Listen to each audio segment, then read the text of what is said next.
Hello everyone, and welcome to the final part! That intro was nowhere near as epic as I wanted to sound. Hold on. The final part. There we go, it sounds a bit more like Mordor-ish. Of Toy Story on the Sega Mega Drive. I'm one Welsh Sheep yet again, and we're fighting a crane. Okay, seems legit, I guess. Now, for this boss fight by here, what you're going to want to do is nothing for the time being. You can hit these little alien guys up if you want. And what they'll do is they'll bounce into the crane, which allows it to release some stars if you want some extra stars. But from time to time, the crane's going to swoop in and try to grab our old friend, Buzz Lightyear. And we can't be having that now, can we? So basically, whenever the crane goes and grabs on Buzz, what you're going to want to do is, well, boop one of the aliens into the crane to drop him really quickly. Now, this mission takes a lot of time and effort to do because it's... I don't know how to explain it, it's just sort of... For the most part, the mission is a waiting game. You just need to wait for the crane to sort of come back, pick up Buzz, and so on and so forth. And be sure not to touch the crane or the weird wire thingy at the side, because both of them will hurt you. And I am lucky that I managed to get that. I should have like an instant replay or something like that. But yeah, this mission, it's deceptively difficult. Like, it's really easy to get through, but if you don't know what you're doing, you're going to die. There's certainly a lot more menacing than I initially wanted it to, I'm not gonna lie. But of course, wait until Sid runs out of coins. You'll see the coins he has at the top of the screen, and well, we are victorious. Oh my. We got a new password. Something I'm never gonna use. I guess you people can use the password if you want, but time to go into Sid's workbench, and this is where the game gets dickish. Really dickish. Now you see those spider enemies that I just tangled one up there. What you're going to see of those guys is, well, I hate spiders in general, and this game might well be the cause of why I hate spiders, because you're going to need to tie these guys up because otherwise it's going to hurt you. But the thing is, they're too small to hit with your whip. You can't hit the spiders when they're on the ground. You need to hit them from higher levels, which means good luck hitting them. You got a lot of fireworks, you got a lot of explosives. For some reason, I don't know, Sid's a lot like me when I was younger. A lot of fire. I don't know, I liked my fire, and I guess he likes his. But this is when the game's really gonna go all out. Basically all out. It's gonna throw everything it has at you. And when I say everything it has, normally in LPs, I mean, it's gonna be a bit slightly more difficult. Here, it's not gonna be slightly more difficult. It's gonna be exceptionally more difficult. You're gonna get hit by things you can't see. You're gonna get hit by everything. That's all there is to it. This stage is the equivalent of getting hit by everything, and I don't know why I just did that. For some reason I insisted on getting an extra life, which I don't recommend. As you can see, I just gave up. But yeah, that's like one of the few instances of extra lives in this game. I think I only know of 2 extra life positions you can get extra lives at. That one and one way earlier in the game, like the Buzz Lightyear race, which, Jesus. Anyway, all these yo-yos, needless to say, just wait for the right time. Why would you put spikes on a yo-yo? Now, let's be honest here. Yo-yos are things that you meant to grab your hands and fling out. Who in their right mind thinks, I'm gonna put a spike on this? Now I'm gonna be a badass when I grab it. Oh god, my hand! Ugh. Seriously, Sid, you're a madman. But anyway, as time goes on, when you reach the last point of the level, for some reason Sid hates you and decides to burn your head. But when this happens, you're forced to sort of run forward and backwards, and you can't really do much about it other than scream hot, hot, hot. So he's just going to do it twice during this level, and that's all there is to it. Hot, hot, hot. Why Sid has more than one bowl of cereal just all lying around, I have no idea. Take your dishes downstairs, man. God damn. But as I say, it's not too big an issue. Just sort of time running back and forth like a maniac. And fortunately, I'm pretty much an expert at doing this, just because... Ironically, because of Super Mario 64, when you get burnt in that game, you become really uncontrollable, and it's just someone can't be used to like game mechanics where you have insane control like that. I don't know. But anyway, that was probably the hardest level of the game completed.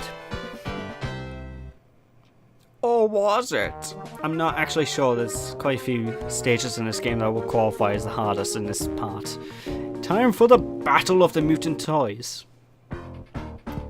We need to have like a trailer voice guy sort of version of that.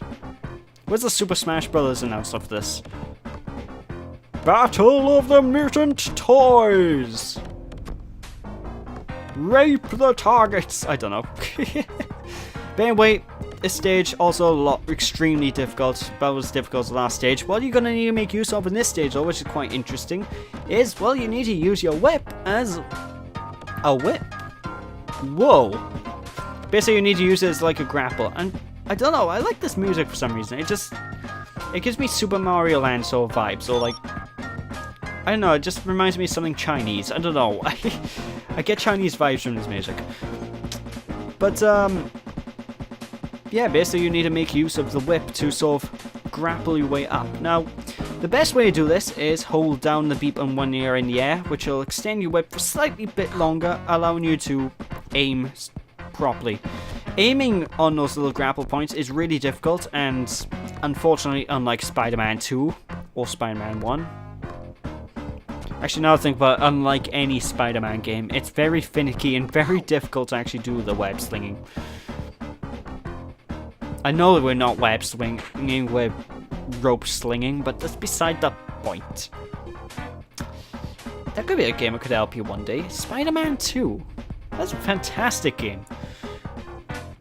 Anyway, besides all that, time to just continue onwards with this level. You're going to see a lot of enemies as well that you might recognize from the movie. Like, you're going to see that alarm clock with the hand quite a bit in the background. And for some reason, it's grown like 8 times the size than what it was in the movie. I have no idea why. But yeah, a lot of the enemies in this stage revolve around sort of themes and whatnot from the movie, and for some reason Sid has like the 10 of the same type of toy. No idea why. But yeah, look, the alarm clocks, he's got like 50 of the things. I have no idea why. Why would you need so many alarm clocks? Hell, I just use my phone personally. Anyway, we're pretty much at the end of the stage by here, and at the end, when you reach the end of the stage, be careful because, well, we're going to find out now. Buzz Lightyear isn't alone. What lurks in the shadows by Buzz? Well, basically, grab hold of Buzz, and you're going to need to make use of his glorious, well advertised, I might add, karate chop action to get past. Now, as you're moving forward, the little claw baby thing that gave me nightmares when I was a kid, is coming slowly from the left-hand side of the screen. So basically, what you want to do is run to the right as quick as you can. This is the fastest speed you have, and strategically time your karate chop action. Why strategically time? Because it slows you down a lot. So you basically wait until the last second with these two guys running towards you, and then push the button at the last possible second you can, and that's basically the only way I can see getting past this stage. The stage is a nightmare otherwise. But yeah, the demonic crawling baby is gone. We've gone past the level. Yay! More stars! Hey, 64 stars. It makes me wish I didn't cancel my Nintendo 64 playthroughs I had going. Won't be long until I get to an N64 game, actually, folks. It's a console I really want to cover a lot because it's one of my top consoles, and it actually contains like my favorite game developers ever, and favorite games by favorite game developers. So yeah. Oh my god, this is some rocking music. Yes. Now this stage by here, as you can see, this is just like the Rex level from previously. Now what you want to do is basically exactly the same as the Rex level, but as you can see by that delicious firework that just decided to come ramming up my ass. Yeah, same thing. Basically, what you want to do is be careful even more so than with the previous level, because now you have bouncing cans to take care of. Seriously, this house is a death trap. You've got demonic dogs, you've got bouncing cans, you got fireworks let loose. Christ. How is this family alive again? Seriously, I've never seen a house more dangerous. Look at this. This is ridiculous. But anyway, as you can see, as time goes on, they're going to start throwing bombs and stuff onto you. This stage really... This is one of the qualifiers for the hardest stage in the game. Fortunately, it took me like my third attempt to get through this without a problem, I think. So, yeah, yay, fun times. Now for these bombs by here, they look very scary, but don't worry, just move left and right repeatedly in the same fashion I was going, and you're fine. And one big thing you may not know about this little roller bob guy here, if he gets hit by any of the projectiles, he doesn't get hurt. Only the character model of good old Woody can get hurt. So basically, as long as nothing hits Woody, you're safe. It's still easier said than done, but for the, you know, that's how things work, isn't it? Of course, this... Actually, yeah, I'll say this is a lot easier than the previous two levels, because the previous two levels I've had so much issue with, so there we go. Roller Bob complete. Yeah, the stage is really just terrifying to get through. But with this next level coming, this next level was something that people who haven't played this, who grew up with the Super Nintendo or PC versions, will have no idea about. They will have no idea this exists unless they look it up, because this level, folks, is a Sega Genesis Mega Drive exclusive, Daytona. Because it's kind of like Daytona, you know. Yeah. Daytona! So, as you can guess by the name, and by the fact the way the stage looks, if any of you have ever played Outrun, or Super Hang-On, this game is basically that. You hold the C button to move forward, to accelerate, and you basically have to drive all the way to the end. And I have to say, these have to be the most Wolfenstein looking houses and trees and whatnot I've ever seen in all my life. I'm actually surprised that they've gone full 3D with some of these things, because some of these things that are in the environment are actually full 3D objects. I'm surprised they did that. But for the most part, this is really self-explanatory. You drive forward, you stick to the road, and you collect the NG power cores that are on the road, conveniently placed. Why are there NG power cores on the road? I don't know. A lot of people didn't need batteries, that's all I'm guessing. Checked out a lot of used batteries, and we're just sort of running on a fuel. It'll explain why the battery meter is going down so quickly, because I've had some bad batteries in my time, but I've never had a battery deplete this quickly from an RC car. And no matter, just sort of drive down the road and we'll be making our way to the end. Making our way downtown, walking... There we go, there's the end there. That's going to be the worst house I've ever seen in a video game. Not much to say about that level. I do like it, but if you're playing this on a Super Nintendo or PC or whatever, honestly, you're not really missing out from that stage. There's nothing, it doesn't really add anything to the game. It's just a nice little distraction. But that, folks, isn't the only racing stage, because now we got another RC stage like in the previous one. Now, unlike the previous one where we had to knock Buzz around to get our NG cores, why am I calling them NG cores? They're just clearly AA batteries. Basically, it's much like the previous one where the controls are still awful as all hell. Jesus Christ, how does a traffic cone bounce you back that far? This isn't Sonic the Hedgehog and they aren't bumpers. They might as well be, but they're not. But anyway, much like the Buzz level, you just need to go around, reach the end. The stage as a whole isn't that difficult. There's no real obstacles per se. Your big obstacle is just traversing. That's it. Your big obstacle is just getting the end without crashing too much and hurting yourself. Like your fingers, for instance, on the Mega Drive controller. That's all there is. The music's very tense, though. Like I said, this game has a very fantastic soundtrack. As twangy and Mega Drive-y as it sounds. I like it. Of course, with that, folks, that is actually the penultimate level. Seriously, for some reason, the last 2 levels, the game becomes exceptionally easy. Well, I say that, but I failed the last level a good few times. But it's time to do the last level, folks. It's no good. RC isn't... Okay, I skipped the text way too quick for me to read. Oh well, Rocket Man. Insert David Bowie song here. To infinity and beyond. Oh yes, folks, it's time for a flying level, and one thing I have to say about the stage is Buzz Lightyear does my bloody head in. Why? Because as you're flying, all you bloody hear from this guy is, "Here it comes, watch out." Actually no, I was meant to give him a Batman voice earlier, wasn't I? "Here it comes, watch out, I'm Batman, I'm Buzz Lightyear. To infinity and beyond." Fucking Bat Buzz. I want this to be a thing. Fan art, guys. Get on this. Bat Buzz. It needs to be a thing. But anyway, needless to say, all you can do in this stage is avoid the trees and avoid the cars. Move up, down, left, and right to do so. If you get crushed between a car and the background, well, you're gonna lose a life. Instantaneous. There's no recovery time, nothing.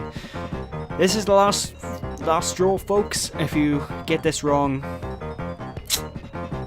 Well, if you get this wrong, the same thing will happen if you get every other level wrong. You have to redo it again, and it's really not that big a deal. But, yeah. One thing I'll have to say, though, if your run out continues, you will get knocked back to the title screen. So basically, you run out of lives, you get knocked back to the title screen. So if that happens, there is a cheat code you can use that I'm actually not sure of. But there's a cheat code you can use, just look it up on YouTube or something. And you can actually use the level select code to get back. Well, you can't use the level select code, there isn't one. But you can use like a level skip code. Like, whenever I die and get a game over new, I use that to get to the point where I was. So, it's recommended to. But yeah, folks, with that, we've completed Toy Story. The last level is pretty bland. There's not really much to say about it. Woody, Buzz, they were right here in his box.